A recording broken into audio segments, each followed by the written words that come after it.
Hi City of Paramount, welcome back to Cooking with Kat. Today we'll be cooking strawberry blitzes with our mayor, Peggy Lemons.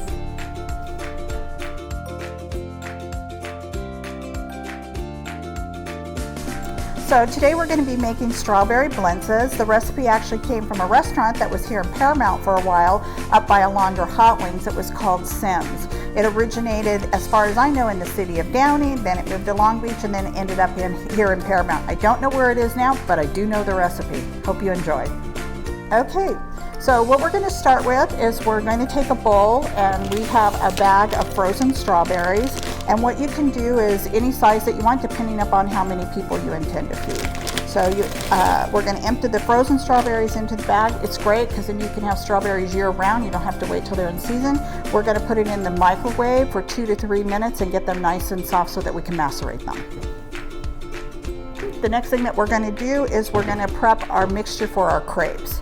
So if you just buy some good old Bisquick and you follow the recipe on the back of the box for classic pancakes, it actually says that this particular recipe makes 14 pancakes. If you have leftover crepes, you can store them in the fridge for a few days and you can use them later to make fresh crepes.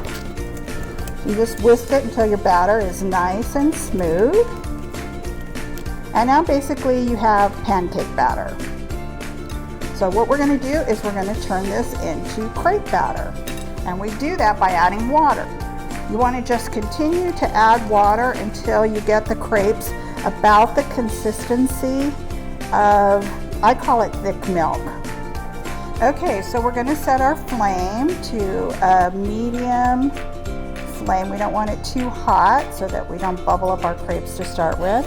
And you need to have a good non-stick pan, at least 14 inches wide. And it's really good if you have one of these long metal spatulas. The thinness helps you get under the crepe, and the length of it helps so that they don't break as you pick them up.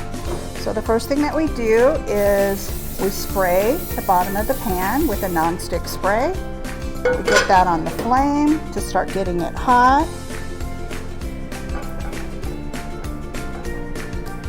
And you don't want it to get too hot, but you want it to be able to start taking on the crepe mix. So you can kind of feel over it, how the heat's coming up. And then we're going to take our crepe mix and we're going to pour it into the bowl. You want to fill from the center, kind of a medium-sized pancake. And then you pick up the pan and you swirl it around to evenly distribute the batter. Now we're just going to watch the crepe, and the key here is for the crepe to start getting a dry look on top and kind of curling up on the edges. And when it looks like you can lift it up, work your spatula around it. So lift it up.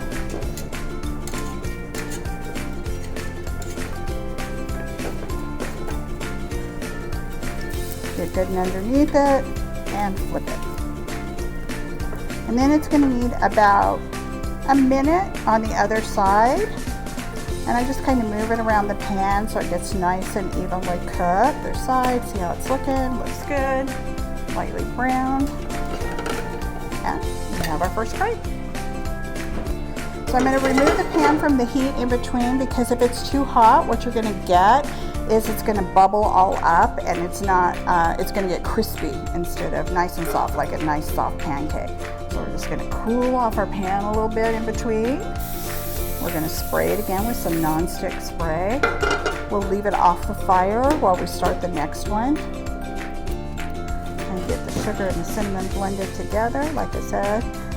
Again, light or dark according to your personal taste of how much cinnamon flavor you want on top of your crepe.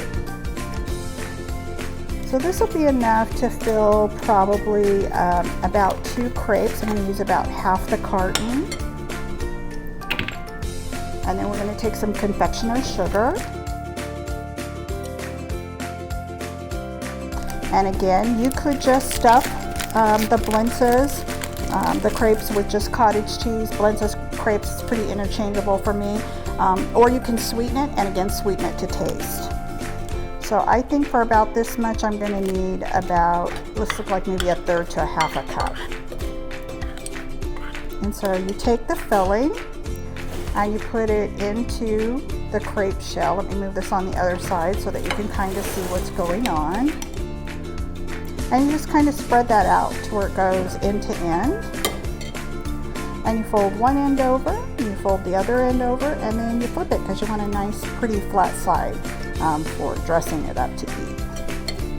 The next step are our macerated strawberries, and we're going to put those over the top. Nice big spoonful. Just kind of move it down the length of the crepe. Make sure you get plenty of juice on there so they can sop that up.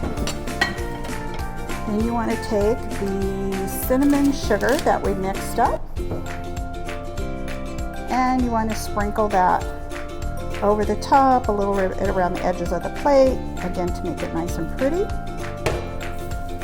And then you want to take the sour cream and take about a teaspoon dollop, and we're going to put 3 of them down the center of the crepe. And there you go, strawberry blintzes.